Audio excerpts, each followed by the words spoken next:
said the Lions won a game. Man, we going all the way, baby. We about to celebrate. And we're back with another episode of Great Lakes State Football. This is episode 18, and I am Vince. I am Kory, and we are missing our brother Brett. He's in Florida getting caught in the rain.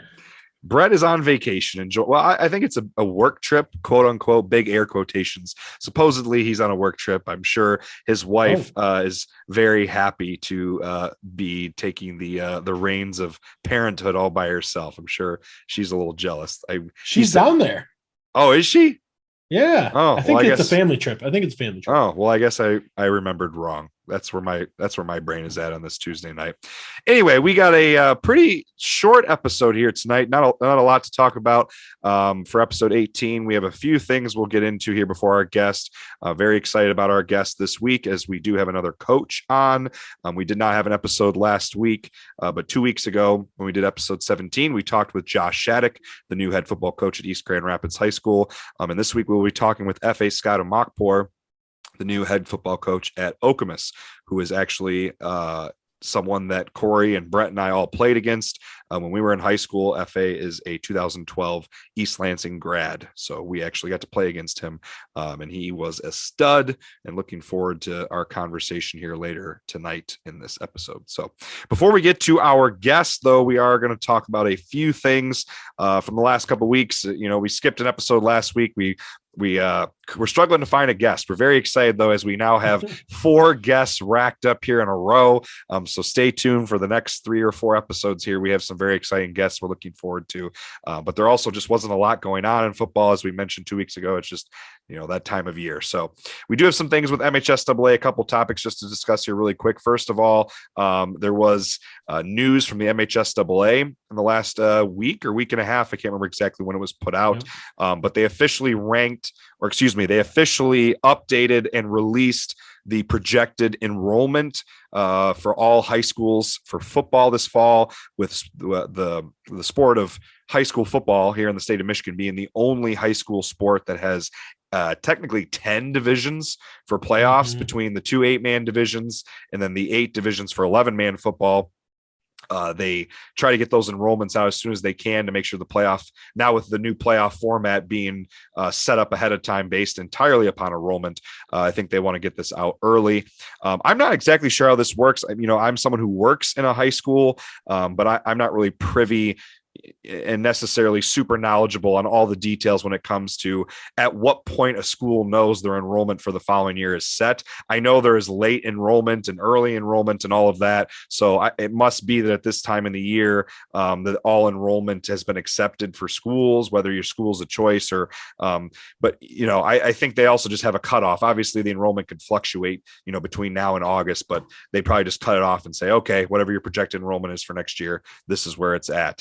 So basically the news with this is there is some major schools that jumped up or down, mostly down. There was some big name schools that jumped down a division. However, the release from the MHSAA said teams in football have the option to opt up. Yeah, opt up a division, which I thought was interesting because I thought they wanted these divisions to be split up equally. So I guess I'm not sure how that's going to work. If there's a limit to who can opt up or down, I'm not exactly have to be sure. voted on, it said. So the MHSAA has to vote. So it's not like you just agree. Request and you get it. It has to be okay. Yeah. That makes sense. So a couple major ones here just to mention really quick. Walled Lake Western went from D2 to D3 with their enrollment. Orchard Lake St. Mary's went from Division 3 to Division 4. Harper Woods actually bumped up from D3 to D2. Detroit King, obviously this is one of the most notable ones, bumped down from D3 to D4. On their football Twitter page, they had already said that they were going to try to appeal to be opted back up to Division 3. And then the last one is Hudson, who won the state championship, I believe, in Division 8 this year, is not opting up. Their enrollment went up, so they're going to Division 7. So this is significant because a couple of these teams were state champions. Detroit King being the Division 3 state champion, Hudson being a D8 state champion, Orchard Lake, a team that competes every year. So interesting to see how that pans out.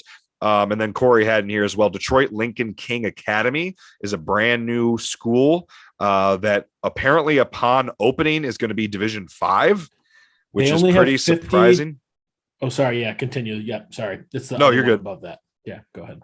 So yeah, I just think that's pretty crazy that a brand new academy would open up, and they have enough enrollment to be all the way to Division 5. So that must be a testament to that school opening, and those administrators and everyone involved getting students enrolled in that academy. Yeah. What were you going to say there, Kory? I was just going to say Highland Park Sigma Academy for Leadership Early Middle College is also a new school, and they are going to D8 for football. They have 56 students. And so like the D Zone pointed out, why not start in D8 ? You mean an 8-man? You mean why not start an 8-man? 8-man. Yeah, 8-man.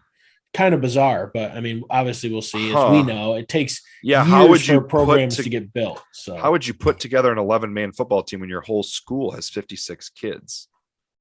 That's very interesting. Unless it's a football school. Well, 56 kids, 9 through 12. I'm assuming 9 through 12 is 56 kids. Yeah, I have no idea. Because typically with an academy sometimes can be like K through 12. So maybe they're going to have kindergartners playing with 18-year-olds. Who fucking knows? Damn it! I swear. Right. Got that over with quick. Cut that. Like that Make-A-Wish video that Jimmy Tatro did, where look at this. This is, you love to see this, and the kid just gets drilled.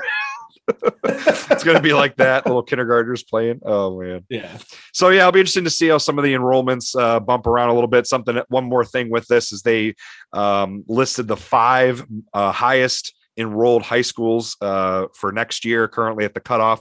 Macomb, Dakota is the biggest school in the state of Michigan going into next season at 2,776, followed by Grand Blanc at 2,733. East Kentwood is just shy of 2,700.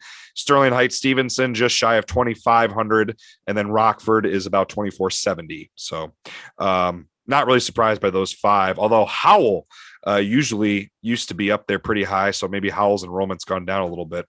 I used to always remember Howell being up there pretty high, as well as Utica Eisenhower used to be another one that usually was a top 5 in enrollment, but so interesting how that fluctuates. I always find it fascinating that the state of Michigan never has a high school with 3,000 students. Our high schools in general are pretty small. We talked with Josh Shattuck 2 weeks ago, and he was coaching at a school that had 3,000 students in Indiana. So I always think that's interesting. But last thing with MHSAA, we just want to talk. Because we didn't come on last week. We didn't get to talk about our latest regional ranking. So we put out our latest regional ranking for the northern Michigan area, which is the lower peninsula and just everything north of the Grand Rapids, Lansing, Tri-City line. So everything, from Mount Pleasant to Traverse City, to Clare and Gaylord, Alpena, that entire everything below the bridge and north of Lansing, Grand Rapids. So I was not surprised by this list, but I guess I was just interested at how many schools were on this list that I wasn't aware were this good at football, particularly the number 1. So just really quick, the top 5 on this list. Number 1 is Reed City. And again, these regional rankings are teams ranked by win percentage since 2010. We've put out quite a few of these at this point. I'll have this one linked in the description of our podcast episodes for this week. So Reed City, highest win percentage since 2010 for this area, 112 and 22.836, followed by Traverse City St. Francis. Was not surprised by that one, 111 and 31.782, followed by Beale City, who I believe was just in a state championship, right? If I remember correctly this last year. I think they lost, though, 105 and 36.745 win percentage. And then Clare. I didn't realize how successful Clare was in football, 94 and 30.758. And then Mount Pleasant rounds out the top 5. That one didn't surprise me. Mount Pleasant's always very good, 96 and 33.744. And then Traverse City Central was the very next one. Anything on this list stand out to you? Yeah, not a whole lot of state titles on this list. I mean, St. Francis has had a couple runs. Beale City's had a couple runs. Reed City, I don't have any recollection of them winning any titles in this. But I could in this stretch. Wrong. When I was looking this up, I don't believe they had. But the other one that we should mention, who has won state titles, but more they used to win a lot in Division 8, and they've since moved to 8-man, is Mount Pleasant Sacred Heart. Used to dominate Division 8, but they have since moved to 8-man. Yeah, I just look. Reed City actually does not have a state championship appearance in this stretch. They went to the semifinals and the regional finals a whole bunch.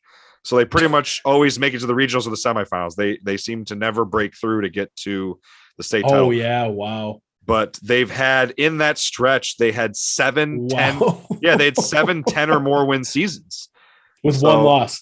Yeah, with one loss. Which coming in the playoffs. So that's how their win percentage is so high, is they pretty much go undefeated, go to the second, third, or fourth round of the playoffs, and then lose. And they have 1 or 2 losses every year, but they just can never break through to that state title. So Reed City, very impressive run there. Reed City, do better. We need more from you. We need state title runs. Jeez Louise. Get to that state title, baby. I was also really interested to see that there was some other schools on this list that, I'm not going to sit here and pretend like I'm familiar with every small town in northern Michigan, but some of these I've heard of, like Johannes Lewisburg. I've heard of Boyne City. McBain. I'm not familiar with McBain, was number 10. I've heard of Sutton's Bay, Grayling, Maple City, Glen Lake. We will actually be talking to a quarterback from there next week. Looking forward to that conversation. Who's at Grand Valley now.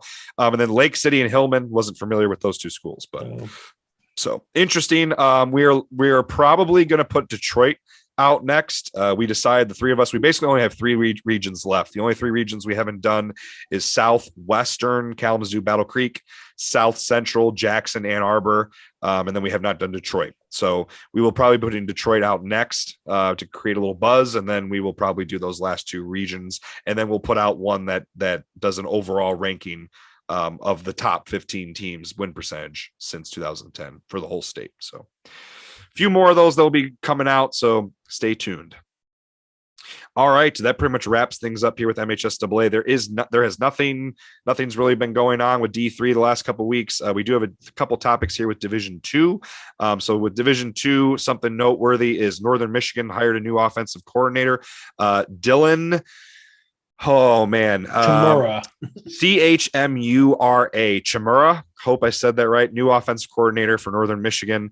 So he's a Wisconsin native who actually spent some time coaching at Michigan State as well. He was there during the Rose Bowl and Cotton Bowl seasons. So this is a pretty big pickup. He spent time at Fresno State, Iowa. So this is a pretty big time pickup from Northern Michigan. Be interested to see how they fare with him as their OC going forward. Michigan Tech and Hillsdale put out their schedules here, a couple D2 schools here in the state of Michigan. Hillsdale's schedule, their non-conference games outside of their GMAC schedule, they have Truman and Missouri S&T.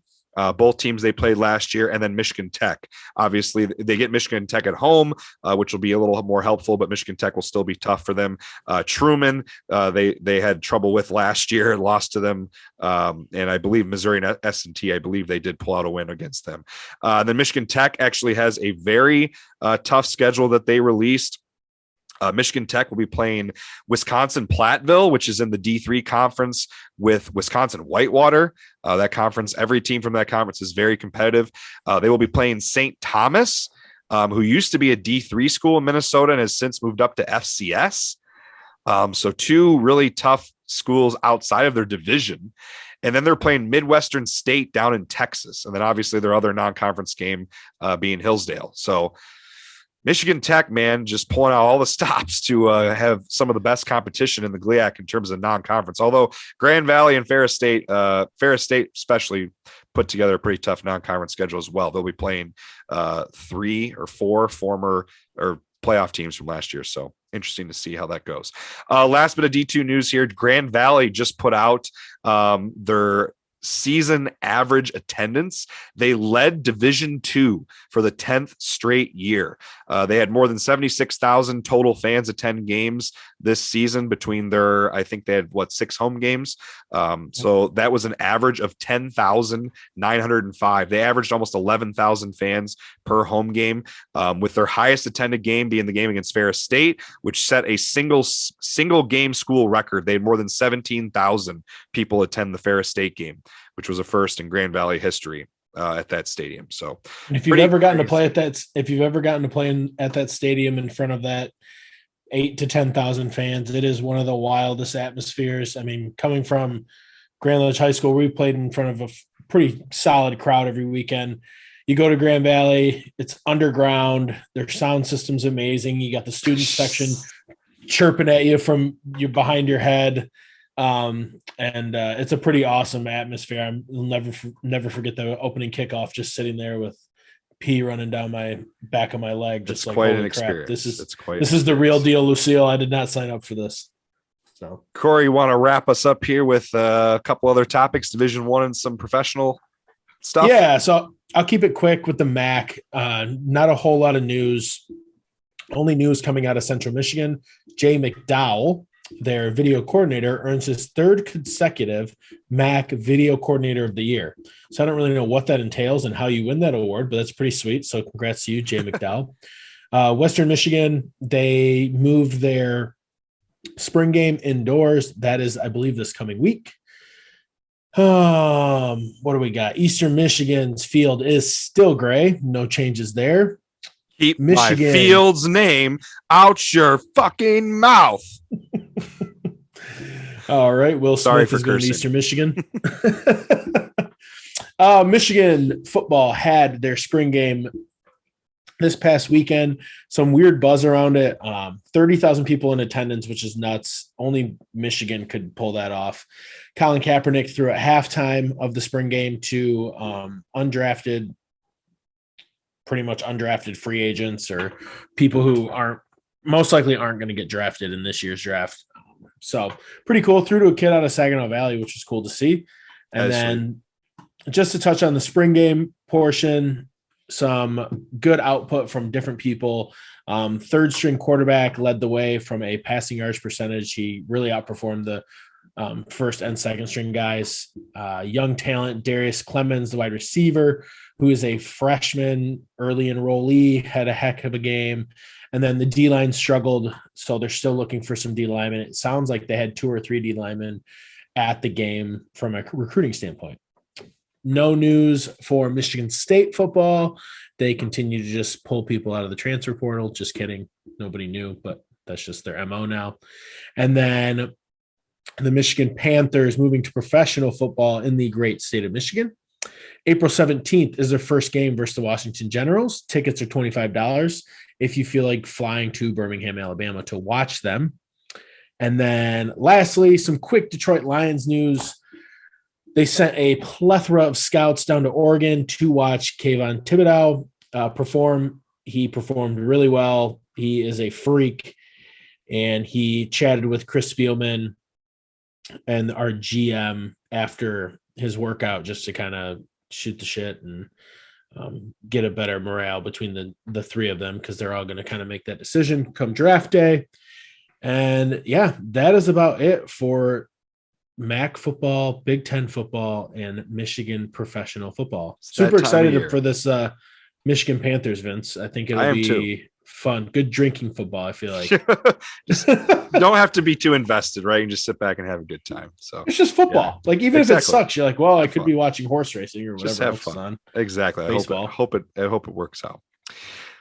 All right. Well, that's going to wrap things up here. The first part of the podcast, like we said, not a whole lot going on. We're going to move into the second part with our guest, Mr. Efe Scott-Emuakpor. Coach Emuakpor will be coaching varsity football at Okemos this fall in his first year as a head coach. So we're going to have a conversation with him here about his career and his coaching experience and what he is looking forward to about coaching Okemos this fall. Hope you enjoy. Stay on after as we'll wrap things up with Kory's recommendation of the week.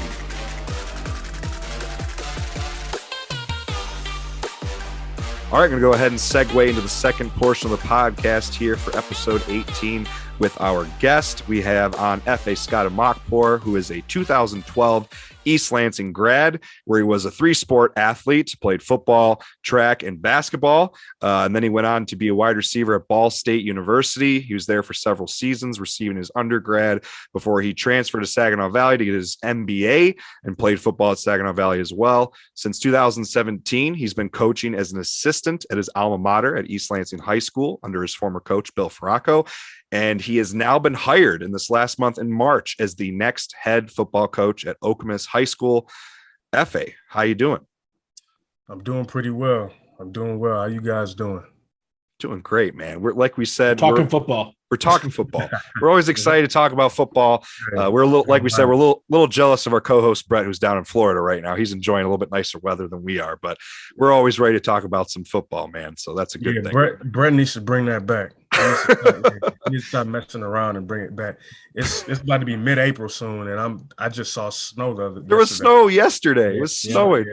Unbelievable. It's 55 and sun today.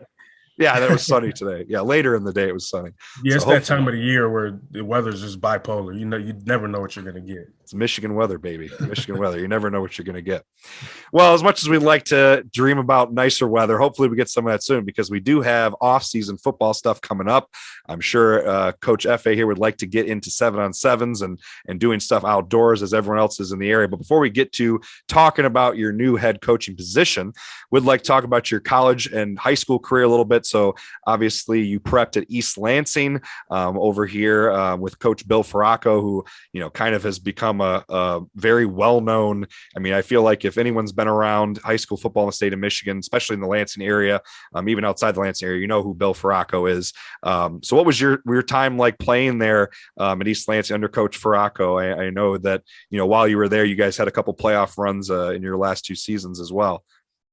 Yeah. So definitely fun. It's interesting because I came into high school a basketball guy. I was just a tall, skinny kid. I was pretty good at a lot of different things, just an athlete. But I played football, and football was just fun for me. And so I played freshman, and then my sophomore year, I got moved up to varsity. And, I didn't know what I would expect. We weren't very good. But I kind of had a breakout year. I caught almost 70 passes. You set the single season school record, didn't you? I think I was like one catch off from the single. Oh, were you really? Yeah, but I was, and it was just a 9-game season. I think the record holder had like a 13, 14 game season. Oh, there you go. Oh, wow. So, yeah. So I caught a lot of passes, and my size and all that attracted, college coaches. And pretty soon I had some basketball looks, I had some football looks, but, the football ones, it just kind of blew up where I was getting letters and interest from schools that you watch on ABC and you watch on primetime TV. So, and then I was getting invited to Nike camp, Under Armour camp, this camp, that camp. So I was just like, oh, okay, maybe this is something I should take a little bit more seriously. So did you not play football until you got to high school? I started playing in 6th grade. Okay. I was a soccer guy. Wow. I'm a descendant of Nigerians, so that blood in me, I was a soccer guy. And then I think in 6th grade I did both. In one season, I was playing soccer and football in the same, trying to feel it out. And then were they both in the fall? Yeah. So my gosh. I played the schedule of like the little league games. It just worked out. So like only Saturdays or whatever. Oh, yeah. Wow, yeah. So I made it work. Thinking back on it, I have no clue how I could do that, but I did it. And football I just kind of like the aggression and all that stuff of football, where you couldn't do that as much in soccer. So I continued playing football. You don't want to get the red cards, right? Exactly. You got to that age where kids start learning how to slide tackle. Yep. And they start learning how to do certain things, and the refs start pulling out the cards and stuff. Not like the little league soccer where everyone's just having fun and running all over the place. They call offsides. Yeah, you get to that point in time in middle school where the rules are starting to become more like, the rules we see on TV. Yeah. So I was like, I'm tired. I don't like this game. Football is more interesting to me. So I agree. So I got into football, but that was just for fun, really. I was a basketball guy because like I grew to be like 6'3" by the time I was 13. So I was like, okay, I'm probably gonna be like 7 feet tall. Basketball is my sport. Are you still 6'3"? I'm like 6'3" and 7'8". So I haven't grown an inch since I was 14. The reason I ask is because when we were coaching, and the big push right now is for getting these kids to go to multi-sport, and a lot of kids playing one sport or whatnot. And what we were explaining to a lot of these kids who are coming in at 6'1", 6'2", 6'3" is 6'1", 6'2", 6'3" for a basketball player is okay. You're probably not going to go to you're not going to go to that D1 level. If you're a 6'3" wide receiver, example yourself, we had Javel, who he plays basketball at Northwood now, but he was like 6'7". We put him at wide receiver. You are a big wide receiver at 6'3". Absolutely. That is something that I learned, when I did my research, because at East Lansing, I played center on the basketball court. Mm-hmm. I just always the tallest guy or the biggest guy or the most athletic. I jumped the highest. But then you look at the average point guard size in the NBA, and they're like even taller than I am. So yeah. But with football, it's like you be one of the taller players on the field. Yep. And so putting all that together, football kind of stuck for me, and I put more focus into that, and it was definitely fun in high school. Coach Rocco kind of runs his practices similar to how like a college would run their practices. I think he's taken a lot from what Michigan State has done over the years, just because of that proximity. And I really developed throughout high school. And then my junior year is the only year I was on the track team. I really did it to get faster and kind of perfect my running form. And I ended up just being a high jumper, because my first meet, I jumped 6'7". Wow. So they were like, the coach was probably like, yeah, we need you high jump. We don't need you to run anymore. You just go ahead and jump. So I was like, oh, okay. So it ended up turning into, all right, I'll do some of the running workouts. But when it came time for the meet, it's like, you're high jumping, because those field points. Field event points. And so we actually won the state championship in 2011. I think I remember that. I do remember that. And my field event points were very instrumental. So I felt like I was a key contributor. But this should be a great promotion for all these kids right now that we are having multi-sport athletes. Yes, do everything. If I could have played baseball, I would have. But I don't know if they have a DH in high school, because I didn't know how to catch with the glove. Yeah. So I'd always joke around like, I'll join, but I can't catch. I can't I never, for some reason, as coordinated as I seemed in every other sport. Yep. When it came to baseball, for some reason, I could catch the baseball with my bare hand better than the glove. And catching the ball with your bare hand hurts. So yeah, it does.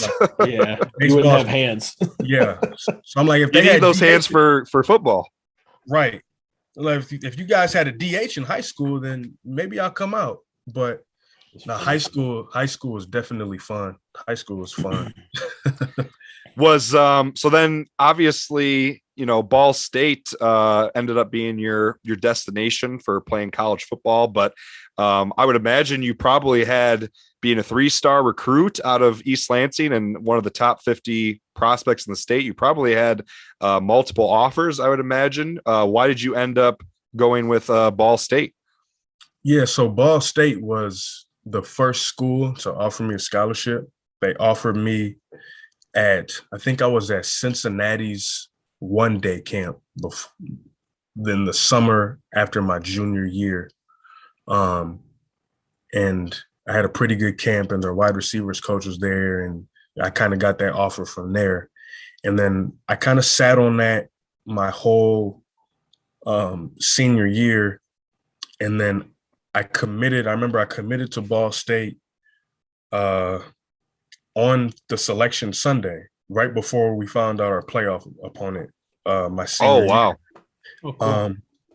And then I remember a few days after that, I got offered by Miami of Ohio. And at the time, my former teammate's dad was the head coach there, Don Treadwell. Oh yeah, yep. And so we remember Blake and Spencer, right? Spencer, yeah. Yep. So Spencer, that's my guy, and so he offered me, and I was flattered by it, and I didn't decline it, but I just said, all right, I already committed, so I don't really.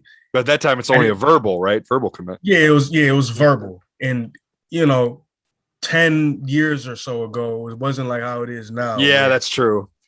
I didn't understand decommitting and recommitting and all that. So I was like, well, I committed to Ball State. Yeah. So thanks for the offer, but I'll just, we'll just see what happens. And so then I sat on those two. And then on signing day, now they got the early signing day in December. They didn't used to have that. Yep. It was just only February. So and on signing day in February, Iowa offered me. Wow. And that they sent in like the letter of intent, and then they called hey, we just sent a letter of intent. A guy changed his mind or whatever. Had you had any prior contact with them before that day?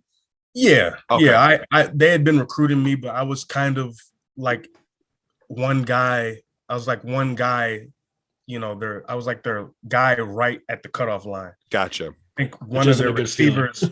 Yeah, one of the receivers, I believe, was from Minneapolis or something. And so he decommitted from Iowa and went to Minnesota because of something with his family. So he could be playing right at home. And so they needed a guy. So they called me up and they reached out to me all right, we have a scholarship for you. And, I was already at that point. I'm like, I'm already set. And I visited Iowa, and it was a weird visit. It's a great school, but there was just weird vibes. Maybe it was the drive from Lansing to Iowa. That's a long drive. For some reason, I was like, I don't really like Iowa that much. But I liked the football program. But I don't know, it just got bad vibes. So that always stuck with me. Interestingly enough, the guy that ended up accepting that late offer on signing day, because I think they called me, I declined. They called another guy, he declined because he was already, set and committed and signed elsewhere. The third guy they called is the current 49ers tight end. And so Kittle? Of course, yes. George Kittle? What? Wow. He was a receiver in high school. He was, say class of 2012. Yep. And he went into Iowa as a receiver, then he got bigger and they moved him to tight end. But he committed, if you go back through the archives, he committed to Iowa. I know they have the little dates on the sites now when they committed. Yep. It'll be the first week of February in 2012. And then there's a little article, and he says in his interview, they said they called up a couple guys and they declined, and they called me up and I couldn't pass the offer up. So now sometimes I'm thinking okay, maybe I would have been George Kittle. I never cared to block like that. You were tall enough. They put some weight on you or something. They would have put 100 pounds on you. 40 pounds on me, and 50, 60 at the time.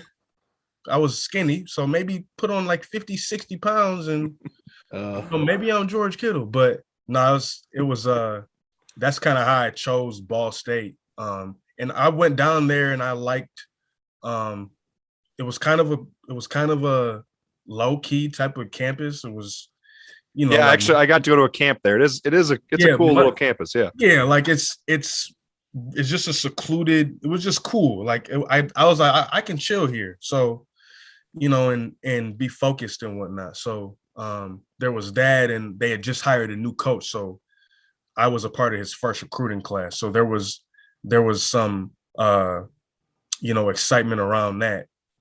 So that's eventually I chose and stuck with Ball State.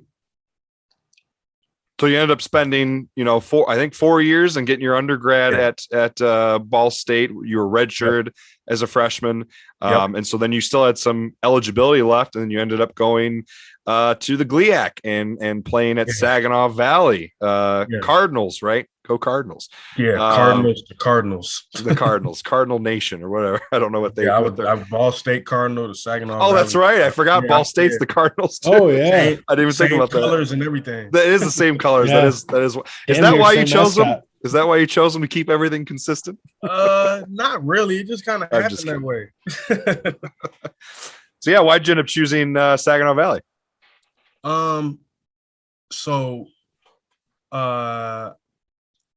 Things kind of didn't go as I would have liked at Ball State. I was kind of at the point where I wanted some change of scenery, and be a little bit closer to home. Mm-hmm. Initially I wanted to go to Kent State, and that was kind of set. Well, it was set like indirectly because Coach Treadwell was the offensive coordinator at Kent State at the time. So I knew over time I learned, okay, maybe it's smart to go somewhere where you have actual connections. Yeah. So, so I tried to do that, but then my release, it was blocked from going to any other MAC schools. There was no transfer portal. Yeah. Not like today where you just go wherever you want. You can do whatever you want. I had to go through a few people and they're like, no, you can't transfer anywhere in the MAC. So it shut that down. Bug. I hate that. Especially like, dude, you're not talking like nothing on the MAC, but it's not like you're playing for like a national title where you're gonna like run into this team in like the BCS national championship. You know what I mean? Like, it's not like they weren't even on each other's crossover schedule. So like unless they they're in different divisions. Kent State's in the East and the West, and Ball State's in the West.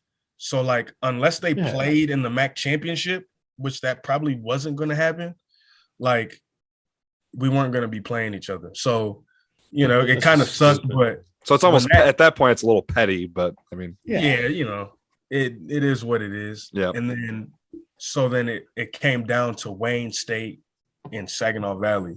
Those are kind of my two choices there. And I think I had the better package from Saginaw Valley, and that's what I ended up choosing. And in-state tuition is the cheapest there. So it is low. Starting an MBA program there, it just made sense. And they had just put a receiver in the NFL by the name of Jeff Janis. So we played against that guy. We played against Jeff Janis. So from Tawas. He caught 300 and something yards against us one game. So I was intrigued by what could be from my one potential season there. Was Jonathan Jennings, and he was gone by then too, the quarterback. He was gone. He was gone. He was a stud quarterback. All of them were gone, but the same staff was there. So I was like, okay. That might be a good move. Interestingly enough, like the second week of preseason camp, while I was there, I separated my shoulder bad. Oh man. So I never played. Like if you go look at it, it's like it just says my name on the roster. I didn't play. I was basically out for the season. So I practiced here and there, but like once I hurt my shoulder there, and I tore a ligament in my foot at Ball State. I had knee surgery in high school and wrist surgery. So I had enough. It was at the point where I had enough, and I'm like, all right, maybe let me just focus on this MBA degree. Did you have just 1 year of eligibility, or did you have more than one? I just had one. Just had one. Gotcha. So, I was like, you know what? Let me focus on getting this MBA degree. And at the time, I also had a couple like job opportunities lined up as well. So, I went ahead and went that route and then kind of went into the gradual MBA process and finished. I think I finished my MBA like 2.5 years after I started it. So I never played at Saginaw Valley, but I did get to see what it was about and see the discrepancies. And it was always interesting when I would get to compare the differences between, being at Ball State and being at Saginaw Valley. Do you mind elaborating on that a little bit? Because I'd be curious to kind of hear what your experience was like in terms of the differences in going from a MAC school to a GLIAC school. Yeah, so obviously you're going from Division I to Division II, so there's some amenities that you automatically don't have. Yep. Like D1 schools probably have certain nutritionists and just a lot of these extra smaller positions, but they're very instrumental in your program. Where it's like, the OC has to handle that, the nutrition or something like, coaches at the D2 level have to wear multiple hats and do this. So it might not be done it might not be done in an efficient manner as things are done at the Division I level, where you hire somebody to literally just focus on, I think at Ball State, we had like 5 like GAs for equipment. And that makes a difference because like if you need air in your helmet, something happens, like you just hand it to somebody, you get your helmet back immediately. The D2 level is like if something breaks on your helmet, you're just gonna have a broken helmet for the rest of the week. And then when the special teams coach that handles the equipment and gets to it, then he gets to it. So I saw that immediately. Saginaw Valley was one of those schools that is actually pretty good when it comes to what they offer. They have an indoor facility. Yeah, they do. Their stadium's really nice. Stadium. Yeah, they have a nice stadium. Like Saginaw Valley actually had an indoor stadium and Ball State did not. So that was an interesting thing. Ball State has a beautiful one now that they just built maybe a year or two ago. But there was that. And so there were still definitely some nice things. There's definitely talent in the GLIAC. So anyone that thinks that there's no talent, there's definitely talent. There's a lot of people transfer from Division I schools. Tons of transfers. There are people that for grade reasons they couldn't qualify to be Division I, but they could qualify for Division II. There's those guys that the Division I schools just kind of overlook and they go D2 and they have great careers. So like there are so many NFL players from Division II schools. From the GLIAC. There's a ton of GLIAC itself. There's a ton of NFL guys. There was definitely talent. I think maybe the difference is the talent isn't as like well-rounded from top to bottom. Literally, not as much discrepancy. Not as much depth. Bigger discrepancy. Right, but there's talent. There's definitely talent. So it was an interesting dynamic.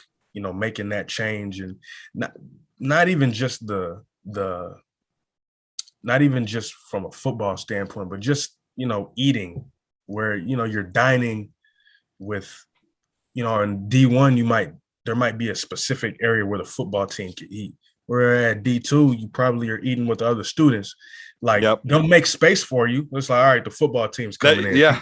They get that space. But that's you're eating with regular students. You're eating the same thing they eat. So I noticed some differences, but GLIAC schools actually do a good job of making the experience still very solid and comparable to Division I level schools. So like if you go to Grand Valley State, you're at a Division I school. Those guys are all fringe D1 guys. A lot of them are right there. Grand Valley. What's crazy though is like Grand Valley, Northwood, Saginaw. I think Hillsdale may have one now.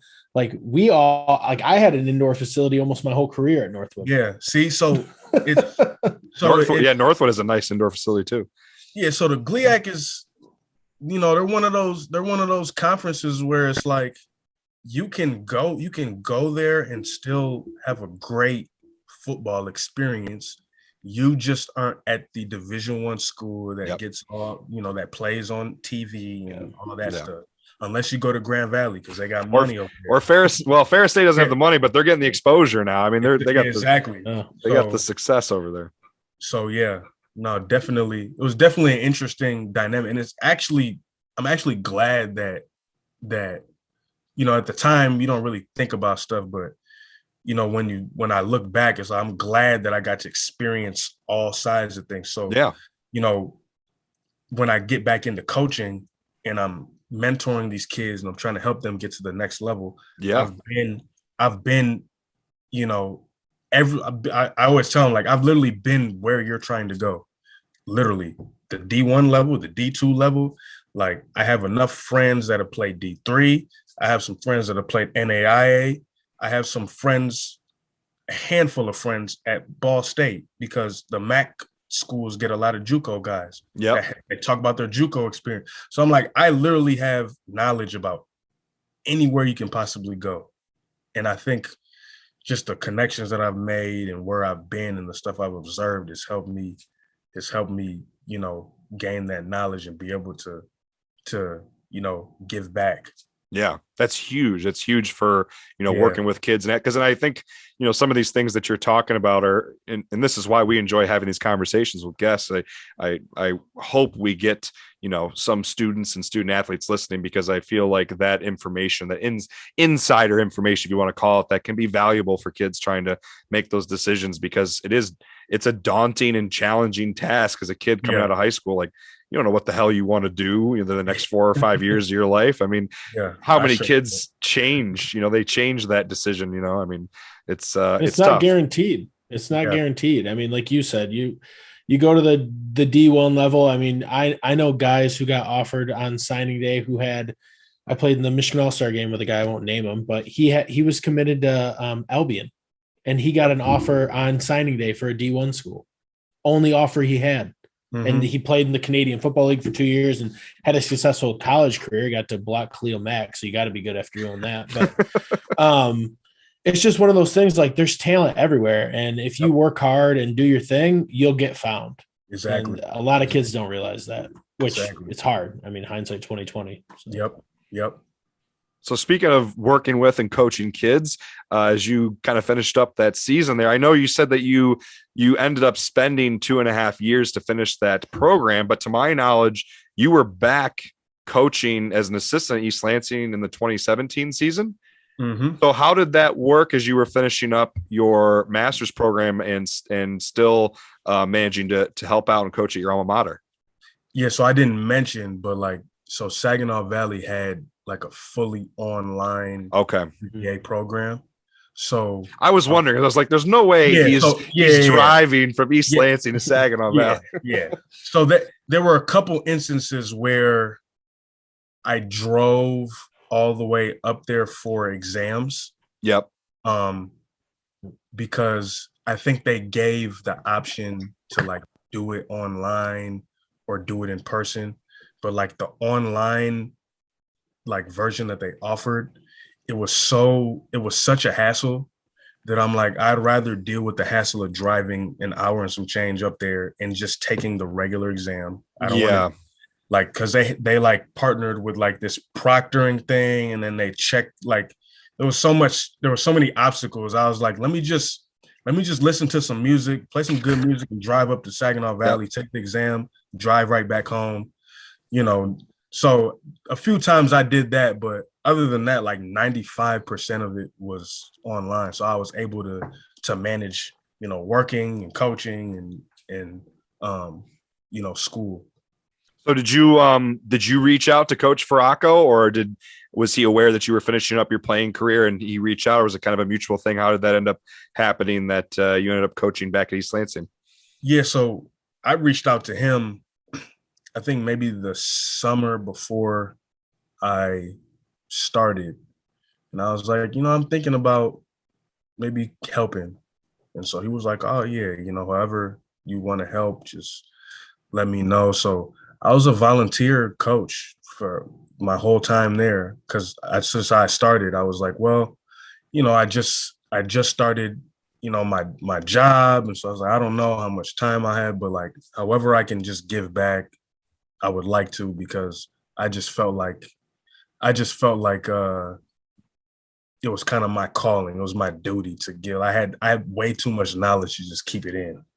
Mm-hmm. And so he allowed me to come on. And then as we're all competitive, you show up one time and it's like, okay, the second time you do a little bit more. The third time you do a little bit more. And the fourth time, you're there the whole time. And then the fifth time, you're like actually preparing and you're there early. And it just starts trickling into, I'm an everyday guy. The kids start relying on my presence. And now, so it's like, then I start feeling like if I don't show up, I'm doing the team and the kids like a disservice. Yep. So then it literally just became an everyday thing. And I'm literally, because I'm just competitive. Once I get into it, like, I wanted to win. I wanted the best for the kids. And like, I'm the cool, young, hip coach that understands the kids' lives and what they like to do and the music they listen to and the shoes they wear and all that stuff. So like, it became a pretty big deal for me to be around and help the kids out. And like, if I could do it again, if I go back, I'd do it again. I never asked for a dime. I just knew that I would be able to positively impact, some of the kids and, not even just the ones that ended up, going places to play, football after high school, but even the ones that never really played. And I just enjoyed messing around with them and talking to them. And, there's a few kids that rarely ever played, but they absolutely love talking to me. They still mess with me on Instagram and all types of stuff. And I joke around with them. So I think the relationships, there's nothing better than the relationship building. 100%. And I think I learned very quickly that like, that was what I was doing. And it was hard to just shy away from that. So that's literally what I did. I had such a great time my first year that I helped coach basketball too. So nice. Yeah. So I think that was Brandon John's senior year. Yep. So I coached basketball that season. And then after that season, I was so drained that I'm like, I'm never coaching basketball again. I was literally from August to March. It was just nonstop every day. And I was like, I can't do that. So yeah, like you said, I mean, I myself coaching as well, I know exactly that grind you're talking about, man. I mean, from and if you're like me and you're involved with the summer stuff too, or I teach as well. I'm a high school teacher, so I am there with winter lifting all winter long. But that summer grind from the time May, June hits all the way through November, depending on whatever happens in the playoffs, it's a long stretch, and you got to love it. And like you said, I 100% agree with you, man. Those relationships, building relationships with the kids, and if you have a good camaraderie with the staff, the guys that the other men you're working with too, that's it's a very rewarding and fun experience. Kory and I one time sat down and looked at the money we were making from coaching, and we're like, if you add up all the hours, it's like a couple bucks. It's not like we're in this to try and make any money. It's gotta love it. Yeah, you gotta love it. Yeah, but that look. that look on a kid's face when it clicks, man, is like the most rewarding thing. And when you see them do it, well, exactly, like all of us playing in college, like I always would say to myself in college, like, man, if I knew the things that I knew now in like high school, I would just work people. And like I was already good, but like imagine like if I knew that stuff, and then you get to that one kid, like I'll never forget Vincent. I'm going to name drop him, but Mason Moberg, like didn't really play a whole lot, defensive tackle. Kind of a gumpy kid, bigger kid, but Mo came to work every day, worked hard, and I'll never forget his last game. We played Holt, and he started, and that kid went bonkers. He had like 3 TFLs. He was blowing plays up. He had like a sack. Dude never played, just went crazy. Yeah. And like the light bulb just went off. And I like sat there and I was like, I've coached this kid for 4 years, and that's all I needed. I just needed one game from him, and it was paid for my whole coaching experience. Look, those moments are priceless, man. You really start to feel like you're making a true difference in the kid's life. Not forget about football, just emotionally, how the kid feels when he goes home, and just he's like, the kid you just mentioned, he's like, man, like he probably never would have thought he'd get in the game. Now he's getting sacks and he's getting in the backfield, and he's doing everybody's hype for him. And it's like, there's even the days where I was like, man, I don't feel like going to practice. I'm sorry. Yeah, it's a grind. But like you start thinking about the kid. Like, what if you didn't show up? What if the kids, like, their day literally depended on you being there? Yeah. Yep. So there's times I get to practice. Yo, coach, guess what happened in this hour? Yeah. Did you watch this yesterday? Did you listen to this album? Did you get those new Jordans? They just want to. And so it's those type of interactions and those relationships that are so amazing. But then, the kids know that I'm about my business, and they know I've been places that they're trying to get to. Yep. So when it's time to go, it's time to go, and they know that. And so that right there is amazing. So yeah. Cool. So obviously you've spent 5 seasons now as an assistant coach at East Lansing, and it sounds like you've enjoyed every second of it.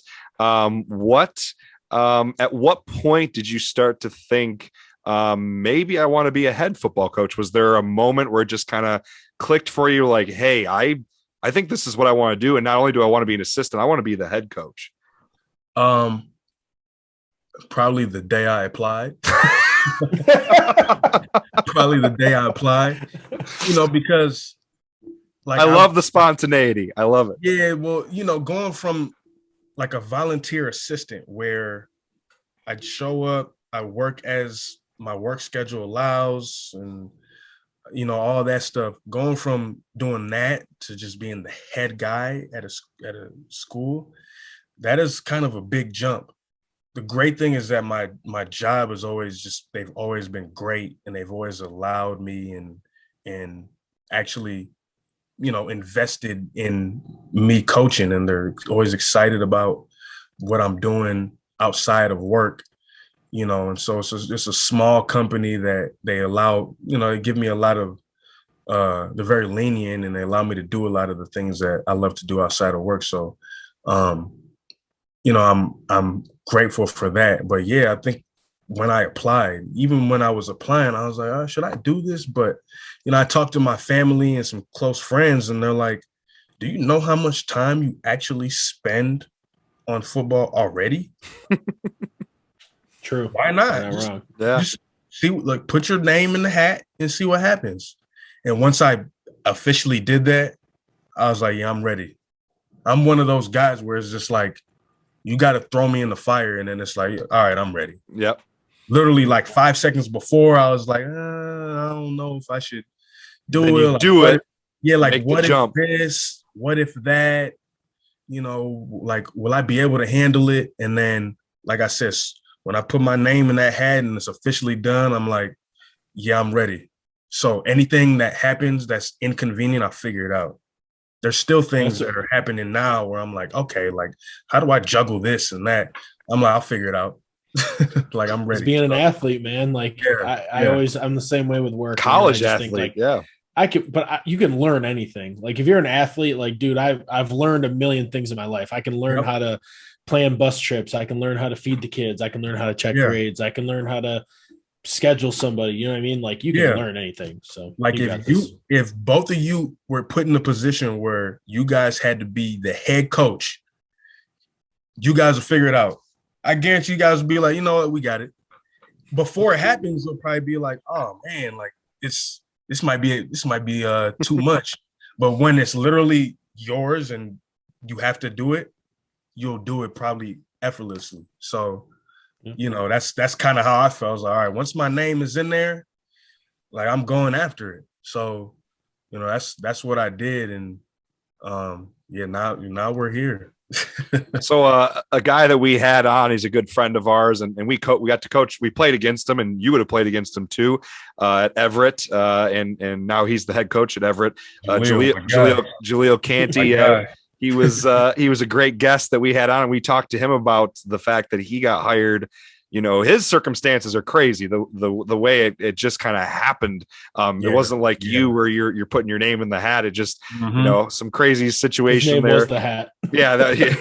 Like, hey, you want to be the head coach? He said, whoa. Yeah. And obviously you're a little older than he was at the time. I think he was 24 when they back in, was that 2019 when they sprung it on him that he was going to be the interim head coach. And now he's the official head coach, which was awesome when they announced that. Is that someone you've talked to, or do you have any other friends that can relate to you in terms of being hired as a young head coach that have given you some advice, or, what to, kind of expect? Yeah. Jaleel, that's my guy. I think we were our favorite matchups in high school. I was going to say him being a DB and you being a wide receiver. He was like a high level D1 corner in the area, and I was a high level D1 receiver in the area. And he followed my butt wherever I went on that field. So it was always fun competing against him. And I played against him in college as well. Was he at Eastern? He was at Eastern Michigan for a year. And so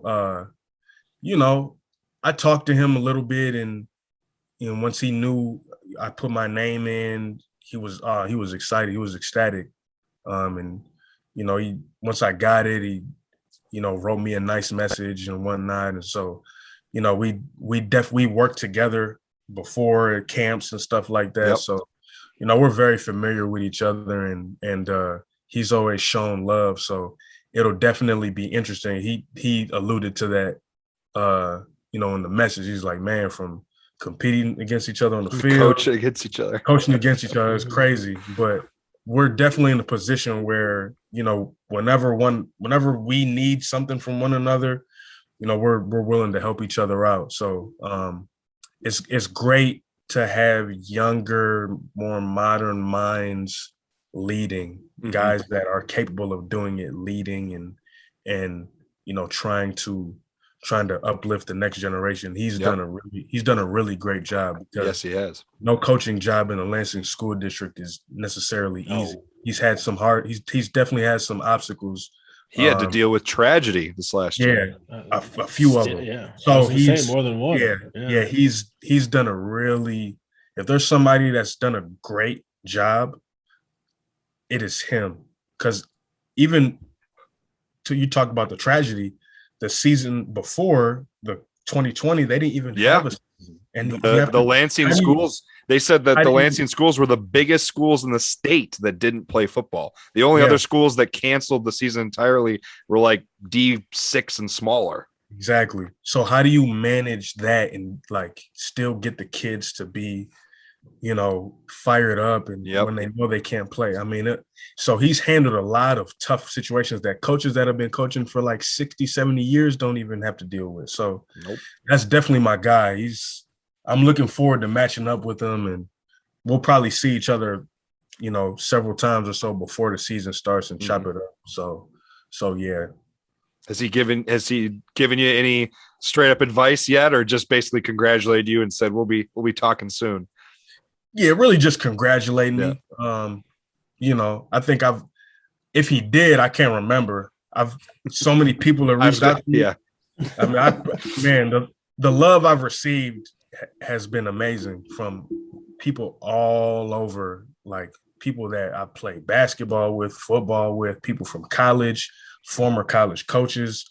I mean, the love that I've received has been amazing. So I definitely have appreciated that from everybody. I still haven't gotten back to everybody because it's just been tough. I've never received this many messages at once. so that's got to be a great feeling though, especially, and I don't want to dwell on the negatives because obviously that's something that I'm sure I know you already have with Lansing State Journal and with WLNS. And I mentioned before we started recording your interview with Jack from The Drive. I mean, they're naturally going to bring up the fact that Okemos is in a losing streak right now. And it's not something necessarily want to dwell on because you're aware of it. Everyone knows. But that's got to be a good feeling, all that positive energy, from people around the area and people, and people who are in your life that, it's not like, oh, Efe, man, you're going there. That's the opposite, right? It seems right. The opposite, bringing the young swag back to Okemos because they've had just some old heads last decade. I don't even know who's been their coaches. I just know they've been older. Yep, I know. Yep, they were older guys. So, I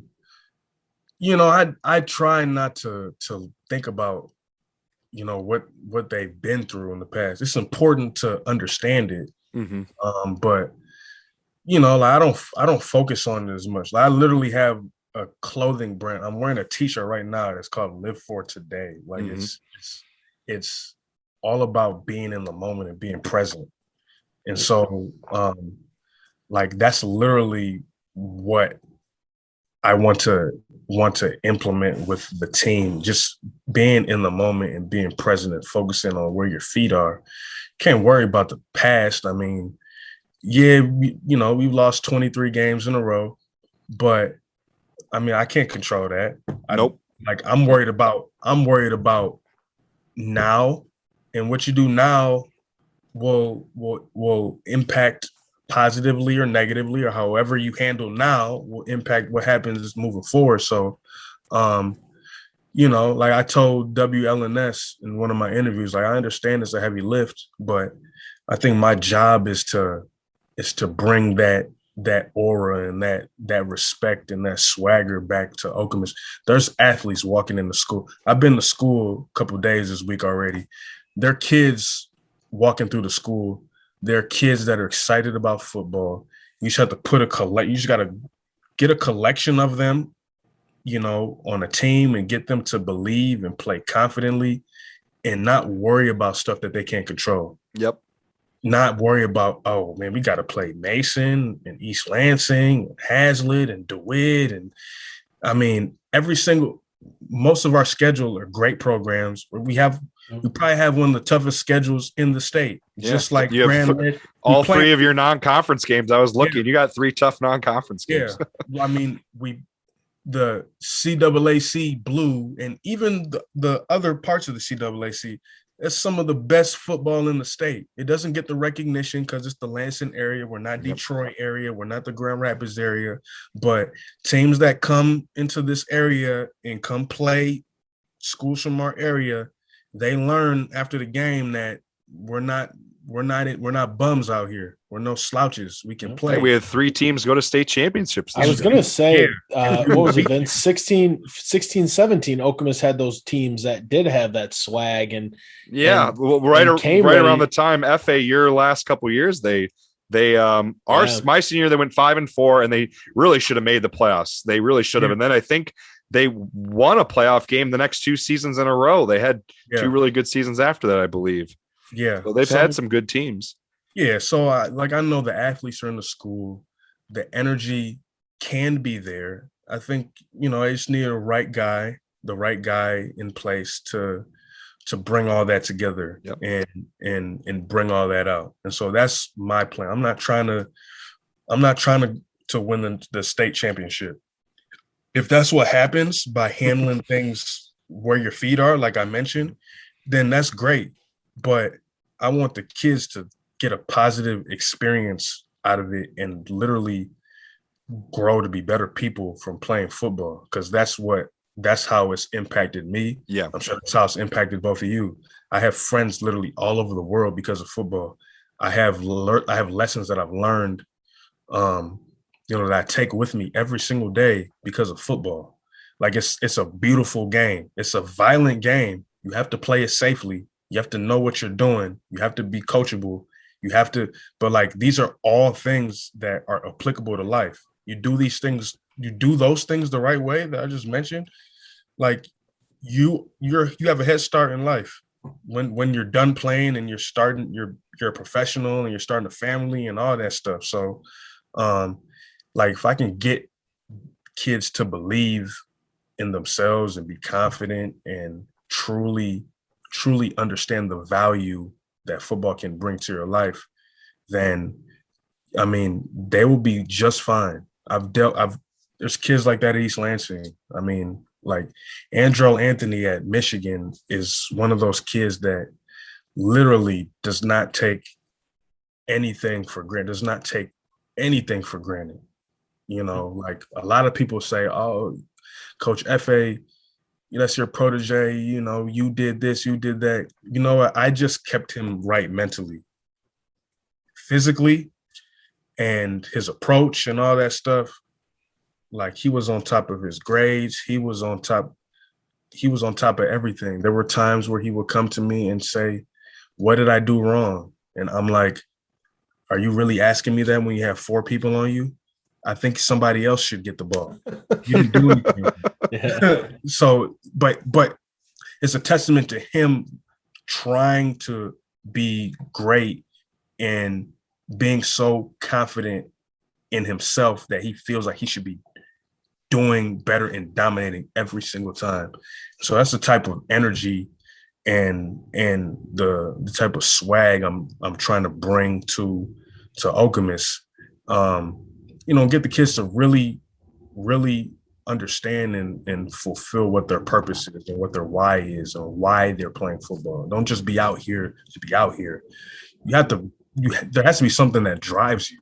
What drives you? Is it a family member? Is it,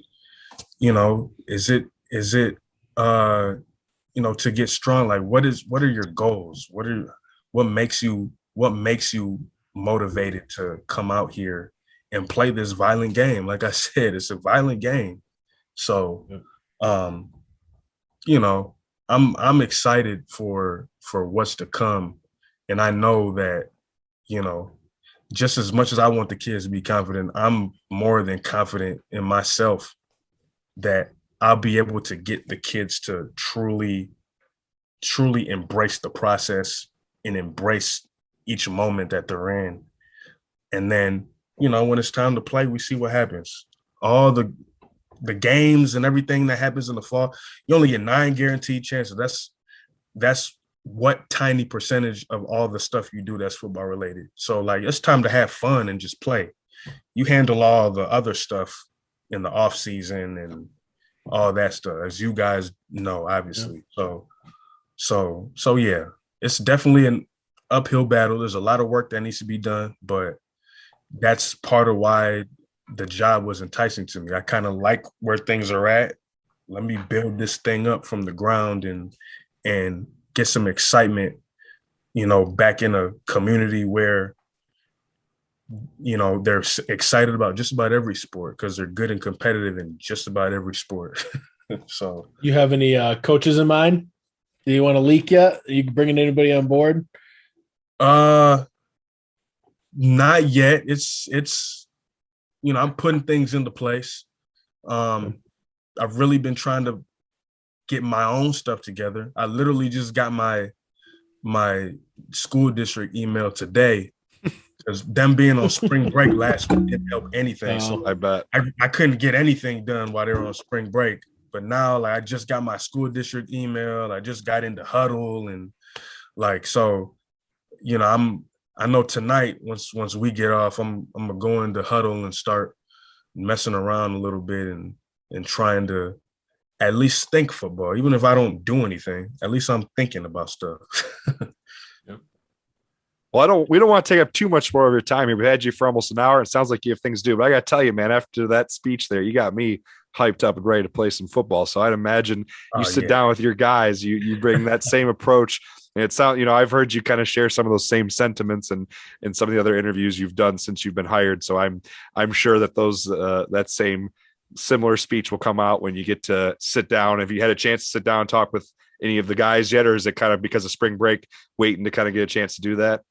Yeah, so I met a small group of kids before spring break. It was like a couple of days before, so I don't think I got to see everybody. There were some kids at their spring sports and some already were on spring break. So the past couple of days, I've just talked to people here and there and whatnot.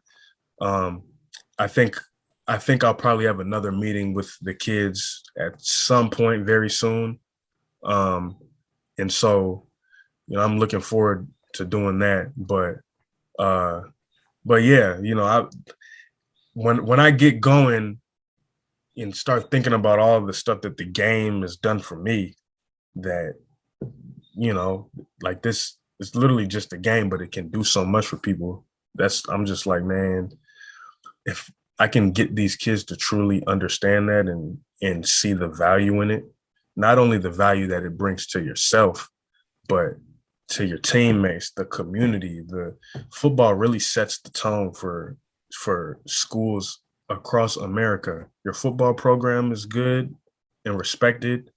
Your school is going to be good and respected, and that momentum will carry on to basketball and wrestling and all the other sports. And the cheerleaders are bringing energy. Everybody like it's like football really does that. Football really does. And so that's why I'm like, to be leading a whole program, about 1,400 kids in the school, it's crazy. I never would have thought, especially it being Okemos, but I'm excited to get things going and seeing how I can get the kids to believe in themselves and get better every single day. I'll have to figure out what my approach should be, but because I'm more of a calm, cool, laid back guy. So I think I need couple people on my staff that are the crazy yellers. So whenever old school kind of whenever I need to yell, I just kind of funnel it to them. I give them that look and they know what I'm thinking, and it's like, all right, you got it. You yell at them. Gotta have that. I definitely get fired up, but I like to be cool and calm and collected. So now I'm looking forward to it. I'm just looking every part of it, wearing the headset, all that stuff. I walk in and the kids are waiting on me to say something. I'm so used to being the guy that just pops in the background and everyone just kind of looks over like, hey, what's up, coach? Now it's like you walk in the room and everyone's just looking at you like, all right, so what's up? And, it can be nerve-wracking a little bit. Like, dang, what was I about to say? Yeah, I'm like, what? You got this. What was I about to? I forgot what I was about to say to these kids. Hey, man, the heat of the moment, like you say, you'll get going. You'll get going. You'll get them fired up, man. No doubt. Just like you said about getting the job, man. You were nervous before you applied. Then you applied. And you're like, no, I'm all in. You'll get to game night. You'll be nervous about the speech. You'll get to speaking, and you'll go off. You'll be good to go. Yeah, I can definitely picture that. Well, Kory, do you have anything else to add or ask Efe here? Otherwise, I'm really happy with the how the conversation ended here. I don't want to take up too much more of your time tonight. Yeah, no, I just appreciate you jumping on with us. And I'm excited to see what you do with Okemos because they've got history. They've got a backing. You got good facilities, brand new turf field. Man, you can get some kids to buy in, and you got talent at Okemos. I mean, like you said, they're good at every other sport. Figure it out. Yeah. Only thing now is they got to change everything from the Chiefs to Wolves. So that's going to be a huge thing. Yeah. That's another little obstacle that I don't want to say it's an obstacle, but it's another thing that is going on where there's just a lot of change. And I'm like I don't have any Okemos gear. I have like one Okemos t-shirt because a lot of what they had before had they got to get rid of it. Yeah. So, Is Steve Delp still there, Vince? Is Steve Delp No, I don't think so. He's I think he's at Williamston. So the AD, her name is Tempe Brown. Yeah. Okay. She's amazing. She went from her previous job. She was an assistant coach at Stanford women's basketball. Oh, wow. So she knows her stuff. She's the real deal. When I met her, that's awesome. That kind of helped me. That propelled me to apply when I met her. Because I'm like, okay, this woman is the real deal. She knows what she's doing. She knows what she's talking about. That's exciting. So, I appreciate you guys. Like I said, before we got on, I always respect, I'm sure you guys have jobs and coach. And so doing a podcast like this, it's definitely not easy, and trying to build something. And I did some research on you guys before I got on and whatnot. I was like, you guys are doing some pretty good stuff. I actually saw like a graphic you guys put together maybe like a couple months ago. I had no clue who you guys were. I was just looking at it like, I think it was like teams from certain part of the state. We've been doing regional rankings. Yeah, we've been doing. I think it was that. And I was looking at them like, okay, that's pretty interesting. I've never seen anybody really do that. So It takes so much time, man. Like it's so much fun, more but it's time than we thought. I already know. That's why I'm like, I got respect for what you guys are doing. This is hey, but cool. when you love football, man, you get into that stuff. Even the stupid little stats and wins and losses, things like that. I'm a big trivia nerd, so that always helps with some of the high school football trivia. So that helps. Trust me, I stay up till 4 a.m. on this stupid thing right here. Just looking up stuff. It starts off with like it will start off with something stupid, and then all of a sudden I'm like, okay, what was the Patriots record in like 87? Going down rabbit holes. Yeah, I'm like, and then after a while, I'm like, how did I even get here? It's 4 a.m. I throw my phone to the side. Why is my left foot hurt? Like, and then it's just like, what? That's literally, but it's because you got love. You love the game. You love learning. Game. So yeah. I appreciate you guys. Anytime you guys want to bring me on, I'm sure I'll be seeing you. You guys are both varsity. Kory unfortunately is not anymore. He moved to Grand Rapids, so he's not coaching anymore. But you will be coaching against me. I'm actually. Hopefully it was a good move. He's got a great job. Yeah, it was a good job. It was a good promotion. So you got a nice $10 million job, then go. Yeah. Go ahead. He wishes. I wish it was $10 million. They said they give you that contract. Go ahead, but I appreciate you guys. Anytime you want me to come on and chop it up. Absolutely, man. We appreciate having you on. We definitely look forward. I look forward. I'll be coaching against you in the fall when you play Grand Ledge, and I will look forward to seeing what you do this fall. And I know Kory will be watching. Our other co-hosts, Brett and Kory, are not coaching, so they plan on trying to make it out to some different games around the state. They're going to try to, so maybe they'll make it over to an Okemos game, and we'll look forward to seeing what you do, man. But go Wolves, right? Yeah, go ahead, go Wolves. I appreciate it. The pack. That's my slogan. The pack. There you go. Hope you enjoyed our conversation there with the new head coach of Okemos, Efe Scott-Emuakpor. Looking forward to what he does this fall. We know the Okemos football program is going to be in great hands as he brings a lot of positive energy and excitement, young excitement and energy to the Okemos Wolves program now. So thank you for listening. If you listened along there, we're going to go ahead and wrap things up here. Kory, it's his job this week to give our trivia and recommendation of the week. Although he said he slacked and did not get us a trivia, but he does have something he would like to recommend or plug here before we wrap things up. Yeah, I also want to just start it with thanking Coach Efe. Good luck to him at Okemos. Tons of energy. Doing everything for the right reasons, which is great to see. So good luck to him. And the Wolves this year have Okemos. It's weird calling them the Wolves. Yeah, the Wolves. Yeah. They've been the Chieftains. Yeah, the Chieftains. Whole lives. Yeah. So yeah, my job this week to plug. I've got a couple plugs. As a lot of you know, I am a golf nut, and I am the brand ambassador for a couple really cool brands. So the first one, I've been a brand ambassador for about a year now. Country Club Kicks. They are a shoe-inspired, kind of a urban-inspired golf company. They have mini shoes as putter covers. They've got ball markers, towels, head covers, mostly urban-related, NBA-related, Michael Jordan, Kobe Bryant, some really cool stuff there. So they are Country Club Kicks. And then also I just found out today, this one's kind of hot news, I am now a brand ambassador for Blue Tees Golf, which is a rangefinder company. Hot new rangefinders, pretty awesome product, has a built-in magnet, a great technology within the rangefinder. It has slope adjust and all that.